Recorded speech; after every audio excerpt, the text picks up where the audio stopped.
Hello, everyone, and welcome to another episode of From Sad Pick Me Girl to Alchemist.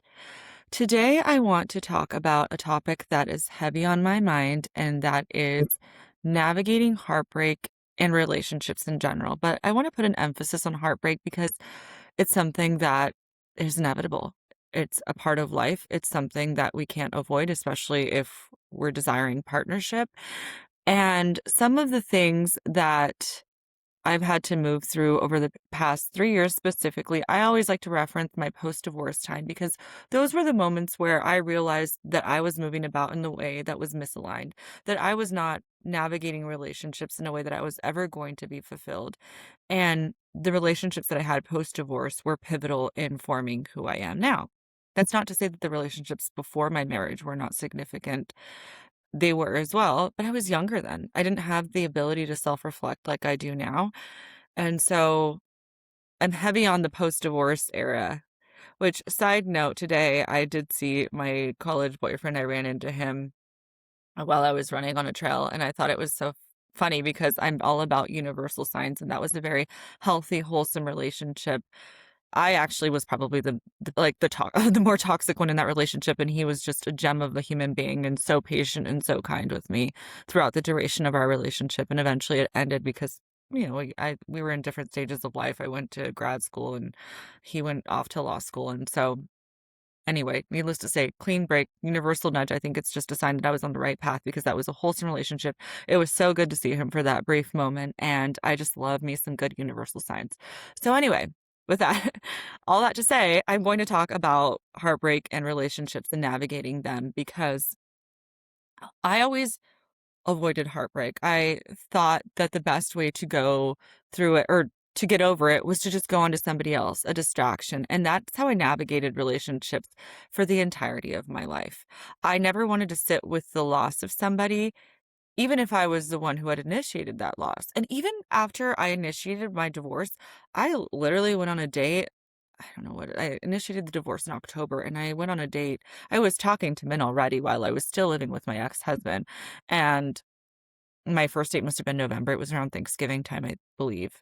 So anyway, I never wanted to sit with my emotions, and that's what I was running from. And people on the outside could say, "Oh my god, she's such a hoe, and she's just," I heard the term monkey brancher today, so thank you to my internet friends that I've made and my social media friends for introducing me to terms that I was otherwise not familiar with, but monkey branching is what he calls that. And I was a monkey brancher apparently, where I would just go from person to person because I was avoiding my feelings.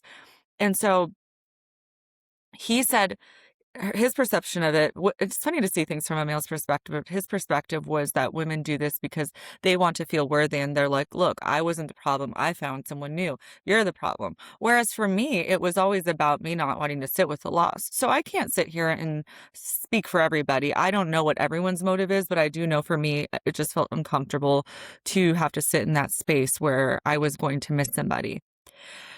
And so right now, what I see a lot of people doing is they're hanging on to somebody for the potential and they keep hurting themselves over and over and over, thinking that it's going to change. And for anyone who's listening who may be going through something similar, I want you to sit with yourself and ask yourself, why are you holding on? What is the real reason? What are you scared of? Are you afraid that you're not going to find love again? Are you just hoping that that person one day does a 360 and turns into another human? What is it? Because oftentimes it's not about the person. Oftentimes it's a narrative that we're telling ourselves. And I want to share my most recent heartbreak that I am still navigating. And it's embarrassing to admit because the old me would be like, why are you still crying about this stuff? Because it is part of life. You don't get over things. There are no timeline to things. And I know how to move through the emotions. And I know that the sadness is going to pass. And it's not necessarily the person that I miss, but the feeling.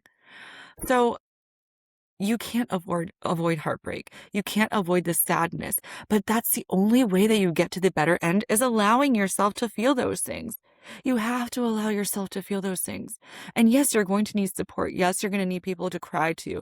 Yes, you're going to need people to be patient with you. You need all of that. You don't need to go through it alone, but you are going to need to feel to heal. You're going to need to feel to heal. And so I've talked about how I was in a pretty emotionally term t emotionally tumultuous emotionally turmoil, whatever, emotionally tumultuous situationship that ended in November of 2025, and it is now June of 2026, and I still have a hard time processing that. And for me, it's about one, the good qualities that that individual had, but two, also thinking, was I so wrong about this person? How did he put on this perception of wanting my best or having my best interests at heart and really being a friend to me and doing all the things that he did to me? And I don't want to sit here and be like, he did so much. I don't think that he realized the full damage that he was causing. And I know some people are going to say you're just making excuses for him. Sure, whatever. I think he wasn't an inherently bad human. No. But I don't think he realizes the damage that he causes women, not just me. He shared some stories of previous relationships and relationships that overlapped with my whole thing with him. And it's something that he is working through. He's damaged on his own, and he hasn't really wanted to face. And it's not up to anybody to make him face that. He will realize that on his own. But all that to say, I remember the last time we spoke, I sat in front the day of, I sat in front of my grandmother's picture, and I cried to her and I just told her, like, I need you to help me because this relationship is killing me. I either need him to step up or I just need something. And I don't remember exactly what I said, but I was in despair because we were always, up and down, up and down. And so that day it ended. It ended badly. And to this day, I am grateful it ended, even though I have to sit with sadness sometimes because I haven't felt that way yet about anybody. And I'm also not really allowing anybody in. And I'm aware of that, but that's something that I'm going to work through. So have some grace for yourself. When you go through heartbreak, you're not going to want to jump into anything. And that's okay. You don't need to rush it. Being with someone else is not the answer. Oftentimes it does the opposite and it makes you miss that person more. So I I'm glad that that happened because that spared me who knows how long of pain. I could have lived on edge probably forever. I don't know. I know people that are in situations like that and they say they lasted 12 years. And I can't imagine thinking for 12 years that I was eventually going to get the commitment I was seeking. He- I mean, I could have. I probably would have because I was so afraid to let go. And eventually I exploded to the point where I acted like a crazy ass person, and he was and I just laid out all the things that I had suppressed, right? Like the times that women called when we were in the car together and I pretended I didn't see the overlap of women because I would see the stories that they'd post on Instagram, and it was like around the time that I was speaking to him, and I didn't want to be like, yo, I creeped on this girl's Instagram and she was with you, and how come you didn't tell me? Although I did say that one time. It's not a good look. And so you don't want to be with somebody that makes you feel like you have to creep around on the women that are commenting or engaging on their social media because you think that they might be hiding something. Because I do know, of course, trust issues come into play, and sometimes they are something that are subconscious, and we're scanning for danger that might not exist. But in this scenario, that wasn't the case. So there is a level of self-awareness you have to have and understand that sometimes your old wounds will come up, and you may be unfair to people who don't deserve it because of your past. So we're not talking about that here. We're talking about your intuition. And your intuition isn't going to scream loudly and cause you a bunch of anxiety. You just are going to feel like something is off. And you're going to wonder. And then you're going to ask the very person that you think is going to give you clarity that isn't going to give you clarity because why would they? And that's also a very hard part for me because we tend to view the world in the way that we are. And I like to, it's a projection. So now that I am this honest person, because I was not always honest and I did hide shit before, I expect honesty from everyone. I'm like, what do you mean? Why can't we just be adults? Why can't you tell me if you're talking to multiple people so that I have the option to decide whether I want to partake in this or not? Why not? But not everyone does that because they're afraid you're going to walk away. I can't wrap my head around it because I kind of did shitty shit in a different manner and I didn't lie to keep multiple relationships intact. But again, the world, we think that people operate in the world the way we do, and that's not the case. And so anyway, if you're in a dynamic where you feel like it's constantly hot and cold and hot and cold and you feel like there's something off, yes, it's scary to imagine yourself without that, but think about what your life is going to be like if things never change. Are you going to be happy? Because that's oftentimes the people do not change, especially when they lack self-awareness, especially when they're never saying anything that they do is wrong. If they don't have self-awareness, there is nothing to build. And this isn't about not dealing with relationship conflicts. I do think that there are a fair share of conflicts that you have to deal with to build a healthy relationship. So this isn't, I know in this generation, a lot of people will say, oh, now it's just all about going to the next person once there are issues. This is not that. Because there are issues that you can work through, right? There are certain things that come up and you can figure it out. You, as a couple, you come together and there are healthy ways to deal with it and grow from it. But if somebody lacks accountability and self-awareness, there is nothing to build with that person. That is not a healthy partner. That's not a healthy individual. It doesn't matter in what capacity. Think about like your coworkers that don't have any self-reflection and never do anything wrong. You're like, really? I mean, we all do shit that's wrong sometimes. We all make mistakes. That's part of life. I used to be one of those people that never wanted to admit when they made a mistake, especially at work. Like, God forbid I showed that I was less than perfect. And you end up making more mistakes because you're always on edge. You're always like anxious and shit and trying to prove yourself. That is no longer me. And I don't want that to be you, the person listening, because that's not authentic. We as humans make mistakes. We learn from the mistakes. We admit the mistakes. If you are not willing to admit a mistake, what are you running from? We are grown-ass people. You should know we are not robots and we've made mistakes and we're going to keep making mistakes. We're going to keep doing shit. And sometimes we're going to do stuff we're not proud of. And you could make it less frequent by admitting the wrongs that you do. So I feel for people that think that they have to stay in a dynamic because they have love for the person and they just think that that love is worth the suffering that they're going to go through for the rest of their life. I really do feel for them because that could have fed me.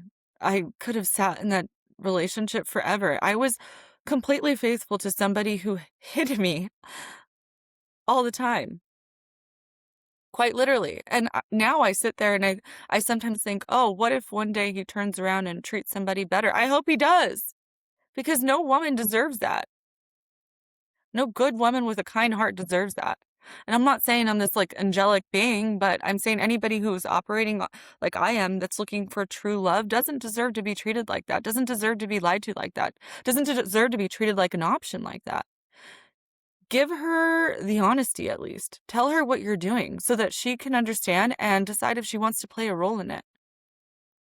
And if you're a guy that's listening, I hope that you take that and really consider it, because it's unfair to put women who are actually looking for love in a dynamic where you're treating her as an option and keeping other women around to fuel your validation. Figure out why the hell you need so much validation from multiple women first and admit it. And if you're going to keep doing that, just admit it to the women around. And then those that don't give a fuck will stay. And those that have self-respect and want real love will go. They'll stop looking at the potential because that's what they're hanging on to. They see the good in you. There is good in you. But that doesn't mean that it's worth staying. There's good in a lot of people. I venture to say that even mass murderers have had good qualities. That doesn't make what they do okay at all. And same goes for women. When I say these things, like men will say, well, women do that too. I'm sure, but I can't say it from a woman's perspective with as much passion. Or I'm sorry, from a male's perspective with as much passion, because I'm not a man who dates women, or I'm not a woman who dates women. So I can't really say it. I'm speaking it from my lens, but really I'm speaking to humanity as a whole. This is a collective thing. This is not gender specific. We as people need to do better in being authentic, in being real, in admitting our mistakes, and letting people show who they are, rather than seeing the potential, rather than staying for the potential, because you drain yourself. And then you rob yourself of the ability to experience really real fulfilling love when you hang on to someone for the potential. Because there is somebody for you that is orbiting. And of course, I don't mean like literally orbiting and waiting, but there is somebody there. Because if you desire partnership, there is someone out there for you, but you're not going to find that person if you're hanging on to a fucking Joe Schmo who doesn't give a fuck about real partnership and just wants your validation. And he knows that you see the good in him. So he's keeping you around so you could tell him how awesome he is and how cool he is and how creative he is. I'm thinking of all the shit that I would say to the guy because I believed it. I did. I did. And when I sit here and I talk about him, I don't hate him. I still have lots of love for him. But love is not enough. So thank the people that have released you that you're trying to get over, especially if it was a tumultuous relationship, because they spared you from a lifetime of that. And yes, it sucks. And sometimes you might sit and wonder, am I ever going to feel that feeling again? And you will. You will. But you have to face those less than desirable feelings, those feelings that don't feel so good, right? The heartbreak, the sadness, the mourning, the yearning for somebody to give you comfort. And for me, it's funny because the very person that I want to comfort me is the person who hurt me. That is something that I've realized I've done in my most recent, we'll call them relationships because I don't want to use some other term, but I've always sought comfort from the very person that's hurting me, and they don't provide that comfort. And so then what did I do? I went to the previous guy and been like, did you believe what this guy did to me? And then we'd start back up, and then he would do say that to me too. And it never ended well. So I laugh at myself because I understand like how it sounds, but it's not funny in the moment. I don't want anybody to think that when they're doing that it's a joke. It's not. I'm sorry that you feel that that's what you have to do to seek comfort and gain comfort, but that's not. You don't need to run to the very people that hurt you before for comfort. That's not the answer. You'll find it within you. You can move through it. You can find support that's aside from anybody who's hurt you before. You can. And then eventually your heart heals. No emotion is permanent. And maybe you'll always have love for that person, right? But that doesn't mean that your whole life is going to revolve around them and you're going to be sad every time you think about them. Sometimes they will just be fond memories that you look back on and you're like, well, or less than desirable memories that you're like, I can't believe I went through that and I put myself through that shit. I have both. Even when I thought about my college boyfriend today, I was like, oh my gosh, like I had some great memories with him. He was such a good guy, but it wasn't a yearning for that person. It was just being able to appreciate the role that he played in my life. And even with the toxic relationships, I'm like, damn, those good qualities, I can't wait until I have that plus the safety that I never got, plus that feeling that I'm the only woman that he's speaking to, plus the feeling that I'm the only one he's entertaining. That's going to be fucking great. So reframe your mind because it's not delusion. It's going to happen. I mean, it would be crazy to think that I'm never going to love again. The only way that I'm never going to love again is if I choose not to heal and I choose to just have a bitter view of the world and think like all men are terrible and they all cheat and all. I don't think that. And quite honestly, I've had a lot of men in my orbit lately who I can see they have interest in me and they voice that interest. But I am the closed off person right now and I'm working through that because I it's twofold. One, I really want to not have this yearning for somebody else while I'm actively romantically involved with another person.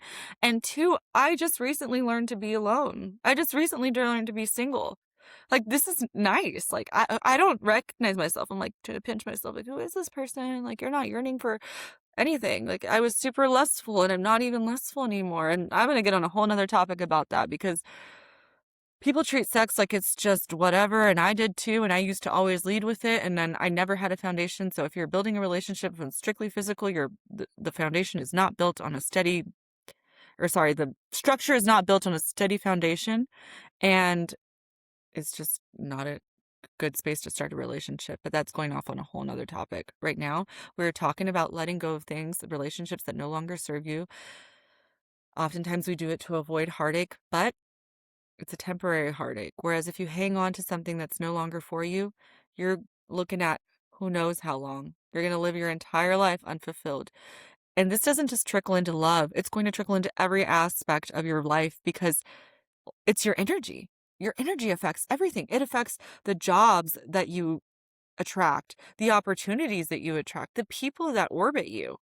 All of that is going to be damaged by hanging on to something that no longer serves you. So ultimately, of course, it's your choice. I know that letting go is not going to be easy. If I sat here and said, just do it, it's fine. It's not. I mean, there are times where you're going to cry, and it's what for me, 7 months later, and I still cry sometimes. But I'm owning that shit. You know what? I was sad about it. Does that mean that I think he was a godsend? No. Like, yeah, I thought he was super attractive, but that, like, again, it's these things. It's not that person is not the best you're ever going to get, especially if they're not treating you well, especially if they're misaligned. If you're telling yourself that, there is something deeper, and it's only something that you can answer with self-reflection, with getting to know yourself, because you guys know I always say that in every episode. Take 10 minutes for yourself and think, why am I hanging on to this person? What is the desired outcome? And do I really want to live the rest of my life like this? So, if you're a woman who is struggling with toxic relationship patterns, letting go of somebody, or just wanting to call in love, I encourage you to look at my women's circle. It's linked in the bio on my Instagram, Denise B. Miller.